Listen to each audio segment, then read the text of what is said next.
Pwede kitang i-vlog? Ha? Pwede ba kitang i-vlog? Permission to vlog. Permission to vlog. Huy. Sagot. Kung oo o hindi. Huy. Hindi pwede. Bakit? Bakit? Bakit? Maya.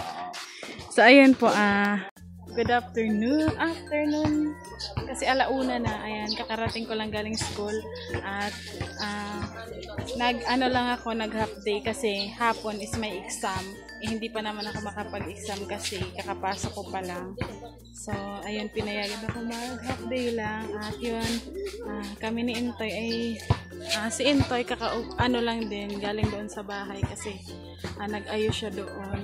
At papakita namin sa inyo kung anong itsura ngayon. Ayos, nagsira. Nagsira ba? Inayos mo yung pader pero may sinira. So, ayun, sinira ni Intoy yung bahay. May sinira. Kunin ko lang yung motor. Asan? Doon. Sige. Bale, ayun po. At ngayon yung yero na na binaklas doon, pinakuha ko kasi nga po yung baboy namin may sipon.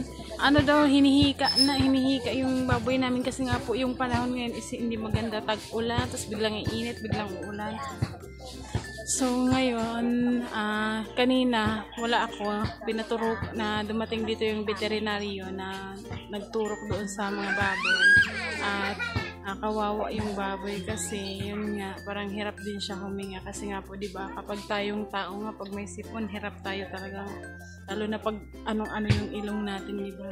So ayun, ngayon may pupuntahan kami ni Intoy at mamaya maglilinis kami doon sa bahay para pwede na kaming lumipat.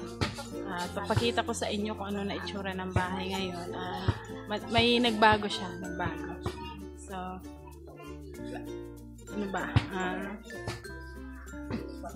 Pupunta kami ni Intoy ng bayan kasi may bibilhin kami, plywood ata, para sa at may maya tanungin natin.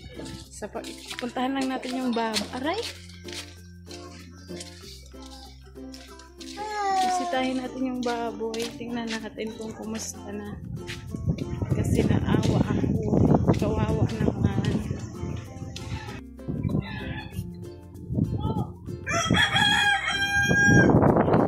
Ngayon, kakatapos lang umulan. Mainit na naman. Mamaya ulan, init. Ngayon, papaglagyan namin dito kay Larry na ito, hinakot ni Intoy doon. Ayan itong yero na to ilalagay namin dyan kasi sa at kumuha si Intoy ng pako pa ata. So pwede muna ito pansamantala habang wala pang kagayanan niyang pawid. So tignan natin.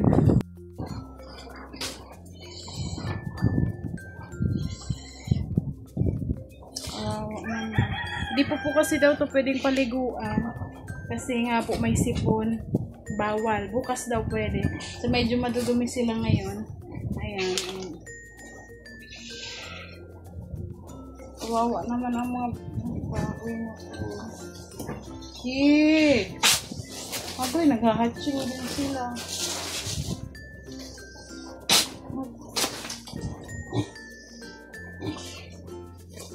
Kahawa-hawa na. Hindi man po kasi namin yan pinakain na din siya si Intoy na nagkain. Hindi mo po kasi namin mailipat na ma-separate yung may sakit kasi wala man po kaming iba pang kulungan. So andyan silang lahat kaya nagkahawa-hawa na. Pero kanina naturukan naman na ng gamot. Ayan, dan na tayo sa bahay. Si Intoy, alis kami. Hawakan mo muna tong helmet ko.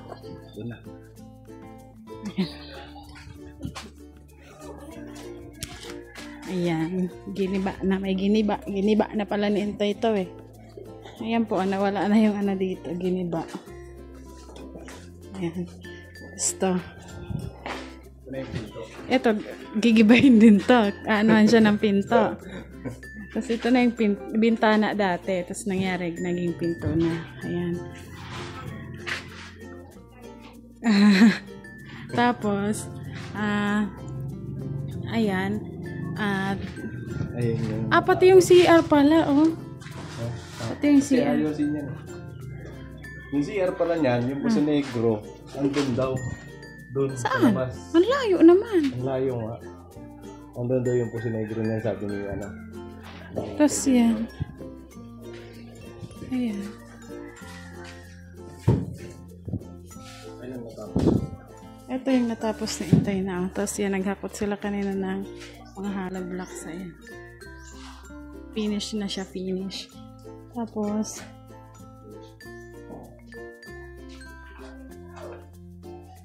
bale, itong dalawa na to, ito, tapos dito, tatakpan na yung pinto na yan.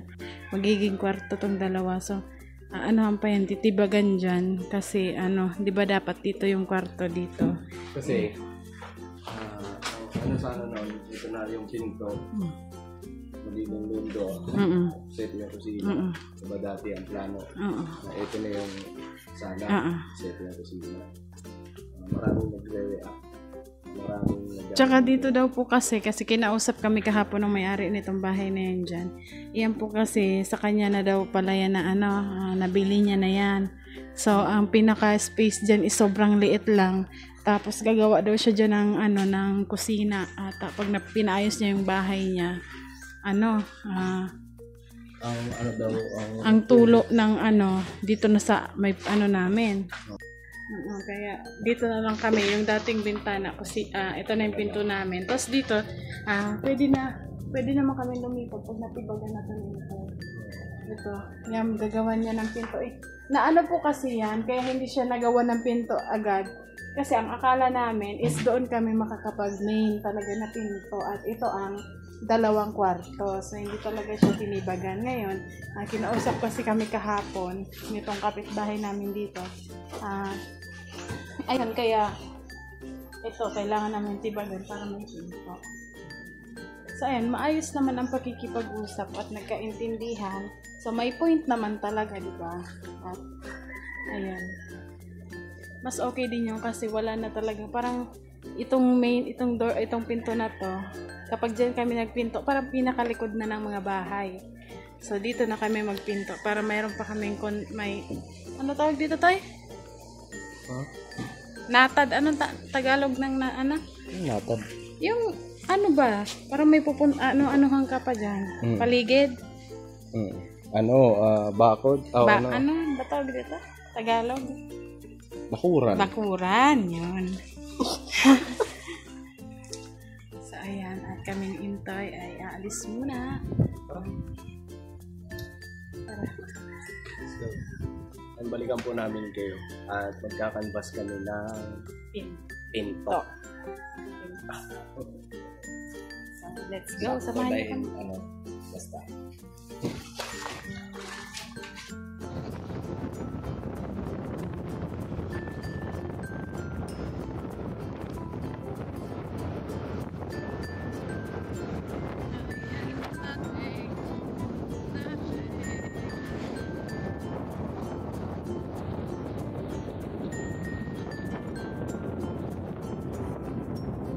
Ayan yung mga pinto.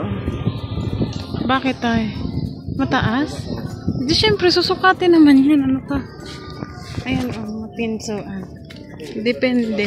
Ha? Pag ka na doon? Tanong ka.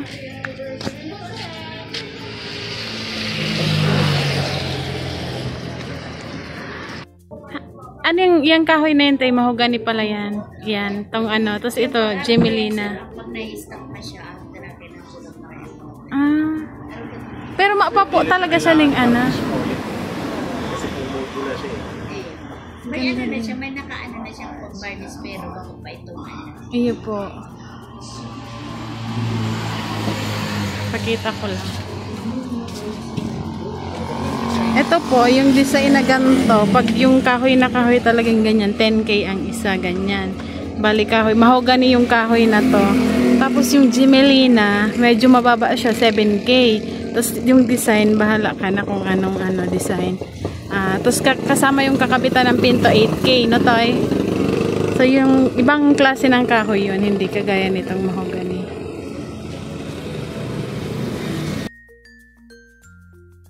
the next day.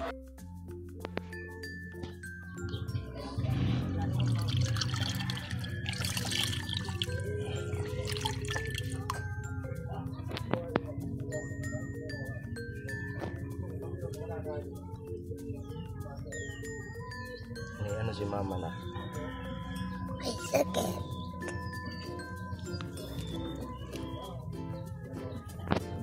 Init. Ha? Ha? Wala man liwanag ba?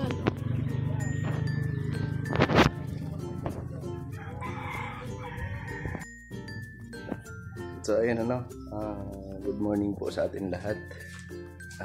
Yun ay ako mag-isa dito. Wala si Papa at wala rin yung mga gumagawa. Siguro yung gagawa ay Lunes pa, sabi niya. So ako lang muna. Yun, siguro mag-asintada na lang ako dito. So yung pinto, yun din, pinto. So yun na lang ang gagawin ko. At sinika po ngayon ay hindi mabuti ang kalagayan.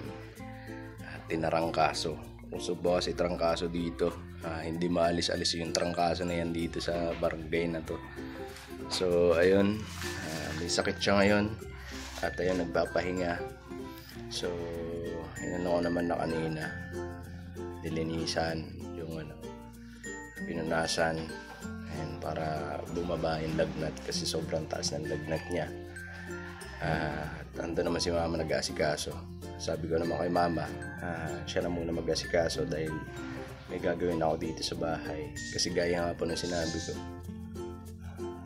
kahit na walang gumagawa, sisikapin ko na para paunti-unti, ayan, may hindi masasayang ang oras. So ayun, ako muna ang gagawa. Tibali ito ang update niyan sa bahay namin. So ito yung kwarto.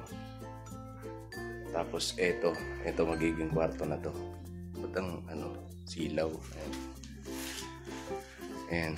So ito na yung magiging kwarto. Tsaka yun dun sa kabila. Tapos ito na yung main door. So ayan ang kusina. Ayan. So yun ang sinasabi namin sa live na may inaayos pero may giniba. Ito po yung giniba. Ayan. Yan yung giniba. Pati yun dito.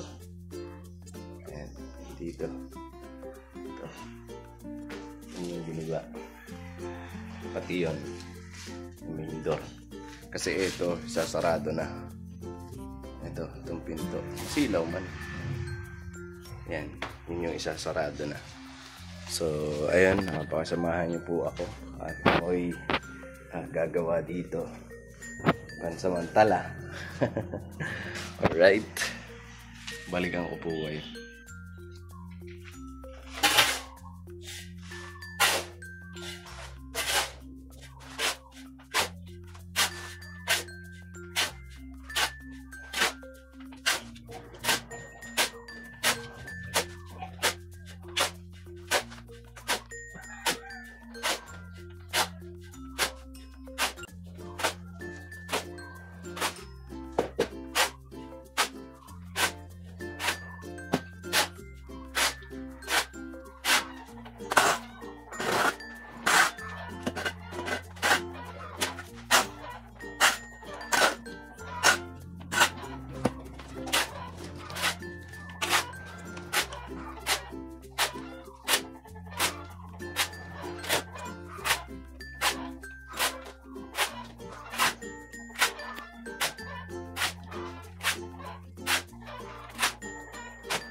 Sige, wala. Kagaling kami dito. Hindi na nakaabot. Anong mga?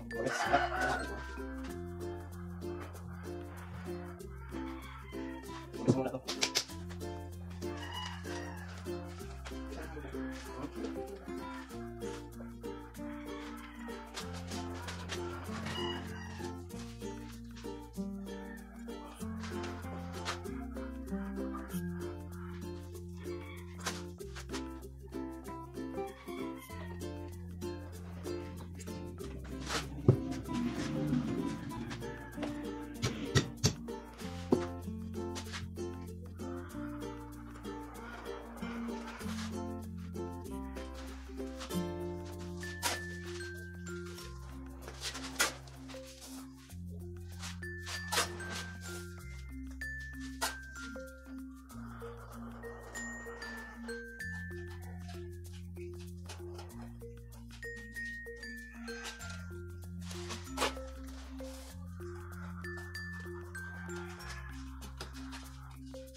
Grabe lang.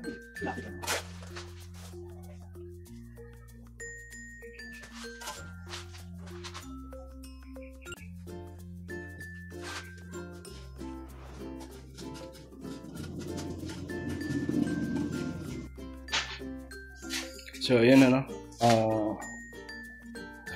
Ayun. Paggabi na rin. At ayan. So, pagod. Wait lang. Ilipat ko lang dahil against the light. Ayan. Paggabi na rin. At tapos na rin ako sa ginagawa ko. Ay, hindi pa pala tapos kasi marami pa. Yung kabutas-butas na yung daliri ko sa semento. Ang lakas mga ng semento. So, ayun na. Ito nagasintada ako rito.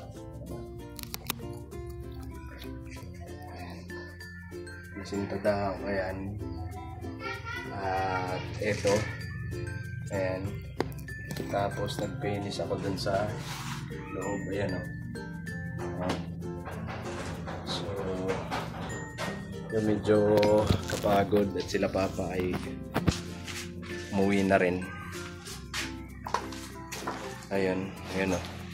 Yung pinalitada ko. Pakita ko sa inyo. Ayan. Yan yung pinalitadahan ko. Yan. Tapos ito yung inasintadahan ko. Ayan. Tapos to. Tapos ito naman yung ginawa. Ayan. Lagyan na ng pinto. Bale ito magiging kwarto. Ayan. Tapos may bintana dyan. Bale yung pinto niya dati. Ito sinarado na. Ito na yung pinto. Ayan. So hindi pa tapos. Marami-rami pang gagawin. Ano po? So, ayan. Pagod. Sige lang. Balang araw yung pagod natin na ito napapalitan ng saya. Right? So, ayan. Siguro hanggang dito na lang muna yung vlog ko. At maraming salamat sa pagsama. At si Mika ay sana bukas ay okay na yung pakaramdam niya. Kasi tinarangkaso. So, ayun. Kung mapapanood nyo dito sa vlog na to, dinugtong ko lang kasi yung kahapon namin na vlog, yung pagbili namin ng pinto ay hindi namin natapos. So, dinugtungan ko yun. So, ito na yun. Kahapon okay pa si Mika. Kanina talaga umaga. Paggising namin. Ay, kagabi. Kiniginaw na siya kagabi. So, yun. Kanina umaga paggising, talaga mainit na yung pakiramdam. So, ayun. Sana bukas ay okay na siya. Para, tuloy-tuloy lang. At yun. Hanggang dito na lang at maraming salamat sa pagsama. God bless po sa atin lahat at masaya lang tayo lagi. Alright?